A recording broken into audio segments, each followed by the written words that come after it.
Hello there, my name is Suji. I'm a solicitor at Atlantic Solicitors. I have vast experience on immigration law with over 12 years. I would like to present to you today some updates on immigration law of the UK. Freedom of movement between the UK and EU will come to an end on 31st of December 2020. Therefore, all EU citizens who wish to remain in the UK must be physically present by the 31st of December 2020, and they must apply under the EU settlement scheme not later than 30th of June 2021.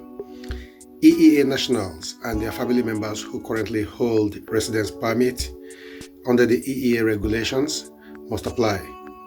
After this date, EU national or their family member who do not hold settled or pre-settled status will need to leave the UK, otherwise they will have to become an overstayer.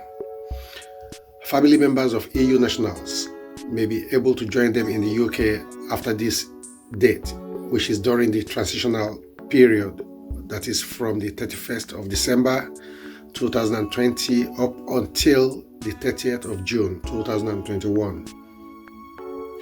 All they have to do is to demonstrate that their relationship has existed before the 31st of December 2020, and also at the time of making the application, that relationship must still be subsisting.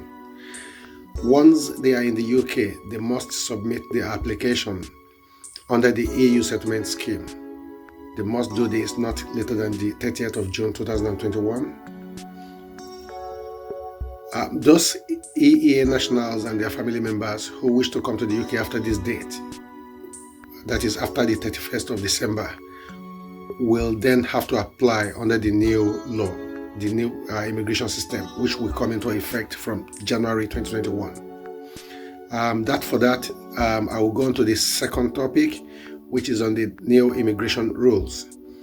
The UK has introduced a new point-based system immigration rules, which will come into effect from January 2021.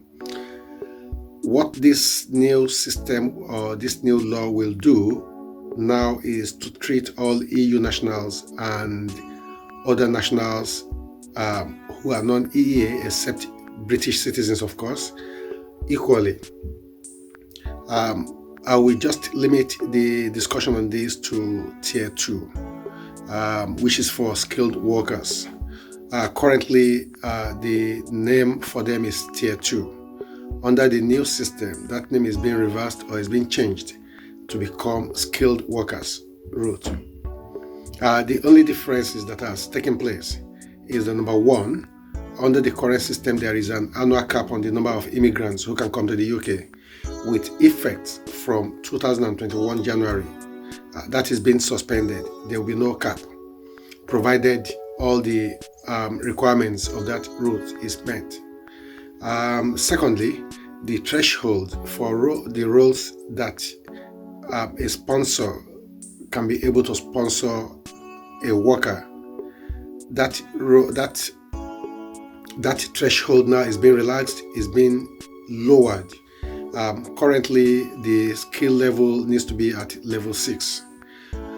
But now, as from January 2021, that is being lowered to level 3.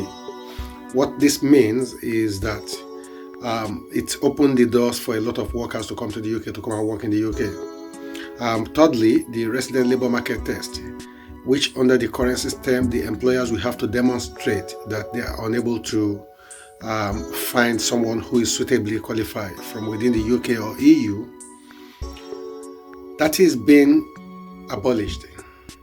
Henceforth, employers would not need to demonstrate that they've met the residence labor market test, which means they can just employ from anywhere outside the UK.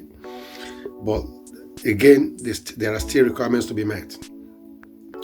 Also, the overall minimum salary threshold will be reduced. It currently stands at about £30,000. So that is being reduced to about £25,000. That is what you need to be paying your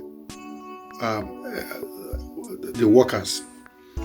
Then the cooling off period under the current system, you have 5 years within which to qualify for indefinite. That could be extended up until 6 years.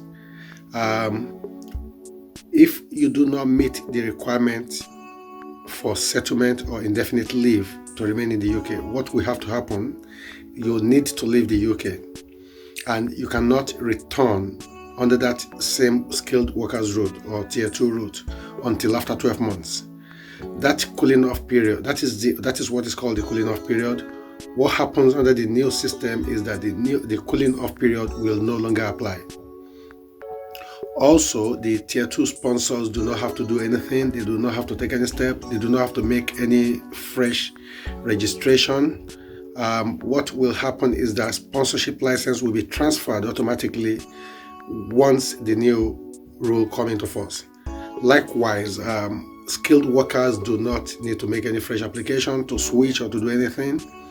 They could carry on with what they have at the moment, but when they come to the end of their leave or visa, and they will have at that point to meet the new rules that is in force. I will stop at that for now. I will go on to the coronavirus exceptional assurance policy. The global impact of coronavirus disease has had its toll on a lot of migrants, especially those coming to the UK. What happens is that whilst they are in the UK, if their visa expires, they will need to, because it's maybe out of no fault of theirs, they are unable to return to their home country. It could be due to flight disruption. It could be probably someone in the family or themselves have tested positive for COVID. So what they will need to do is to complete an online request to the Home Office. So if that request is approved, their condition on their current leave is extended until after some certain period. This was introduced sometime in March, and it's been extended further till about June, then July. Currently, it's going to come to an end in November, at the end of November. This, of course, is going to be extended because the coronavirus situation still persists. Once they've made the application, if, for example, they haven't received any request, they do not have to do anything. It's not going to have any adverse bearing on any official application they make.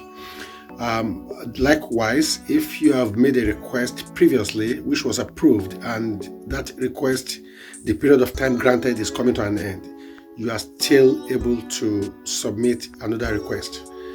The good thing about this is that it automatically extends your leave, and also you are able to switch in country to other routes, for example, to family routes, to study routes, to workers route. So it's open to you. I'll go on to discuss the last one, which is the IHS fees. Of course, at the time of introduction back in 2015, the fee then, that was in April 2015, the fee then was £500 for 2.5 years visa, which means is £200 per year. Then sometime in February 2018, that fee was reviewed upward and it doubled. It went up from £500 to £1,000, so which means from £200 in a year to £400. As if that is not enough, on the 27th of October 2020, there was a fresh decision again to review the salary upward by the government. So which means the same migrant who was paying £500 for 2.5 years visa currently have to pay £1,560. This is around about 300% increment in the IHS fee, the Immigration Health Surcharge fee. So what then happens is that this is going to really have a very serious consequence and adverse effect on the income of migrants. I will stop at this for now. What I will advise my people who are here in the UK on temporary visa to do is, if you do need any assistance, feel free to contact us at Atlantic Solicitors. Our telephone number is 0208 855 4111. Alternatively, you could drop us an email at reception.lon@atlanticsolicitors.com. Thank you very much for listening and have a nice day.